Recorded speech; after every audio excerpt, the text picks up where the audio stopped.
मांगत हो चुम्मा दे दे टूरी झन देखा मोला आखी। प्यार से मांगत हो चुम्मा दे दे टूरी झन देखा मोला आखी। कहूँ हवस वो बम के गोला सतनामी बेटा महू खाटी। कहूँ हवस वो बम के गोला सतनामी बेटा महू खाटी। प्यार से मांगत हो चुम्मा दे दे टूरी झन देखा मोला आखी। प्यार से मांगत हो चुम्मा दे दे टूरी झन देखा मोला आखी। कहूँ हवस वो बम के गोला सतनामी बेटा महू खाटी।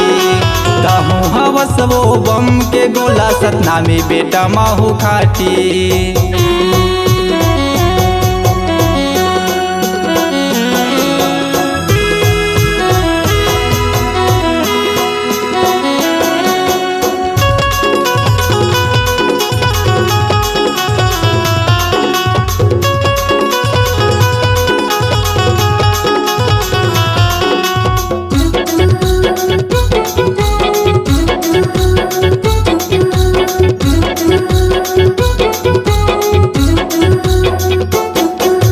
मटक मटक के रेंगना तोरे आगी लगावत पानी माँ।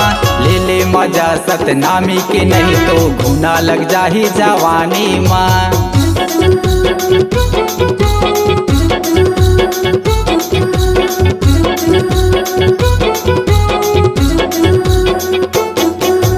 मटक मटक के रेंगना तोरे आगी लगावत पानी माँ। ले ले मजा सतनामी के नहीं तो घुना लग जाही जवानी माँ। एक बार दे दे तहा मोला टूरी जुड़ा जाही मोर छाती। एक बार दे दे तहा मोला टूरी जुड़ा जाही मोर छाती।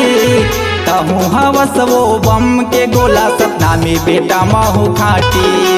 कहूँ हवस वो बम के गोला सतनामी बेटा महू खाटी।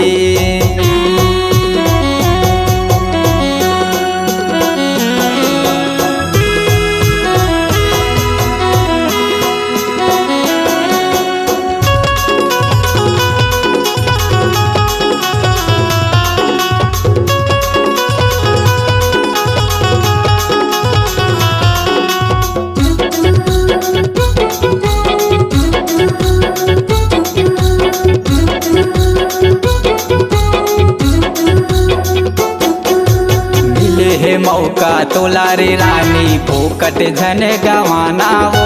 नौरंग हवै वो साध भूतैया तीरे मत हायाना वो।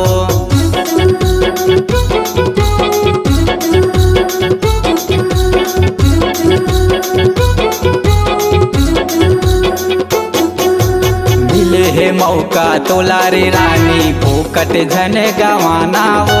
नौरंग हवै वो साध भूतैया तीरे मत हायाना वो। मुंगेली जिलाला घुमा दे हूँ टूरी कह दे न तह हाजी। कंवरदा जिलाला घुमा दे हूँ टूरी कह दे न तह हाजी। कहूँ हवस वो बम के गोला सतनामी बेटा महू खाटी। कहूँ हवस वो बम के गोला सतनामी बेटा महू खाटी। प्यार से मांगत हो चुम्मा दे दे टूरी झन देखा मोला आखी। प्यार से मांगत हो चुम्मा दे दे टूरी झन देखा मोला आखी। कहूँ हवस वो बम के गोला सतनामी बेटा महू खाटी। कहूँ हवस वो बम के गोला सतनामी बेटा महू खाटी। कहूँ हवस वो बम के गोला सतनामी बेटा महू खाटी। कहूँ हवस वो बम के गोला सतनामी बेटा महू खाटी। अरे राहुल हवै वो खाटी। अरे नौरंग हवै वो खाटी। इस गाने को देखने सुनने के लिए आपको दीप म्यूजिक चैनल की ओर से बहुत बहुत धन्यवाद। आगे ऐसे ही गाने देखने सुनने के लिए हमारे दीप म्यूजिक चैनल को लाइक शेयर सब्सक्राइब करने के लिए बिल्कुल ना भूलें।